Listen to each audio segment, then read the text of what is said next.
আমি একটা শহীদ মুক্তিযোদ্ধা পরিবারের সন্তান, আমাকেও রাজাকার বলে।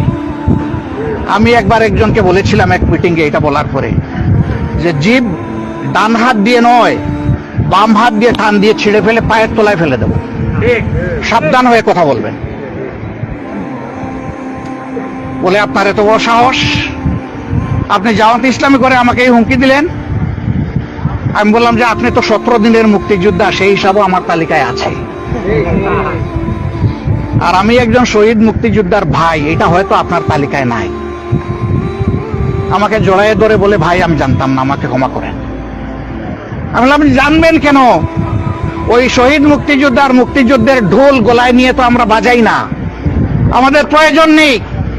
আমার যে ভাইটি দেশের স্বাধীনতার জন্য যুদ্ধ করে জীবন দিয়েছে, আমরা আল্লাহর দরবারে শুকরিয়া আদায় করি যে এই দেশের স্বাধীনতায় আমরা পরিবার রক্ত দিয়ে সামিল হতে পেরেছি, আলহামদুলিল্লাহ। এটাই আমাদের যথেষ্ট ভাবনা, আর কোনো ভাবনার দরকার নাই, কোনো স্বীকৃতির প্রয়োজন নাই আমাদের। যদি ওরা স্বীকৃতি দিয়ে একটা সার্টিফিকেট আমাদেরকে দিয়েও রেখেছে। আপনাদের প্রয়োজন এই মুক্তিযুদ্ধকে বিক্রি করে রুটি রুজি দুনিয়ার কপাল কিসমত গড়ে তোলা, আপনাদের প্রয়োজন, আপনারা করেন, এটার আমাদের প্রয়োজন নেই। সম্মানিত ভাইয়েরা, যারা যুদ্ধ করে জীবন দিয়ে এই দেশটা গড়েছে তারা আমাদের গর্বিত সন্তান, আমি তাদেরকে স্যালুট দেই। এই খুশকিসমত সবার হয় না। নিশ্চয়ই আজকের বাংলাদেশের এই চিত্র দেখার জন্য সেদিন তারা রক্ত দিয়ে জীবন দিয়ে এই স্বাধীনতা আমাদেরকে উপহার দিয়ে যায়নি। এরকম একটা বেইনসাফির দেশ, জুলুমের দেশ, পরিবারতন্ত্রের দেশ, গোষ্ঠীতন্ত্রের দেশ, ব্যক্তির খায়েশ পূরণের দেশ গড়ার জন্য তারা জীবন দেয় নাই। আমরা রাজনৈতিক জমিদারদেরকে এখান থেকে তাড়াবো ইনশাআল্লাহ।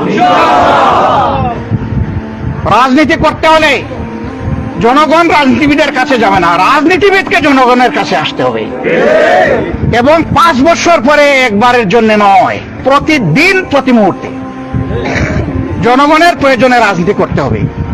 আপনার যখন প্রয়োজন আসবে তখন যারা জীবনে চিনেন নাই, শালা বলে স্বীকৃতি দেন নাই, তারে বাবা বলে গালে চুমু দিবেন, এটি আপনার ভণ্ডামি।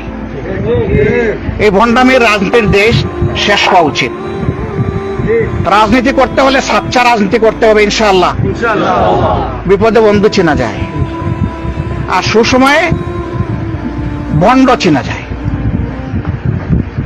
আজকের এই বিপদে যারা এসে দাঁড়াবে, আমি তাদের সকলকে মোবারকবাদ জানাই। এখানে ভাই শুধু আমরা আসি নাই, আরো অনেকে এসেছেন, আসেন নাই? অনেক দল এসেছে, অনেক ব্যক্তি এসেছে, অনেক সংস্থা এসেছে, অনেক সংগঠন এসেছে। আমি সকলের জন্য দোয়া করি, যারা সহি নিয়তে এখানে মানুষের পাশে দাঁড়িয়েছেন, আল্লাহ যেন দুনিয়া আখিরাত দুই জায়গায় তাদের সম্মান বৃদ্ধি করে দেন। আল্লাহ যেন এর বিনিময়ে তাদের গুনাহ খাতা মাফ করে দেন। আল্লাহ যেন তাদের হৃদয়কে আরো বড় করে দেন। তাদের সাহায্যের হাত যেন আল্লাহ আরো লম্বা করে দেন। কিন্তু যারা আসতে পারেন নাই, তারা কপাল পোড়া, তারা বদবক, তারা কম কিসমত।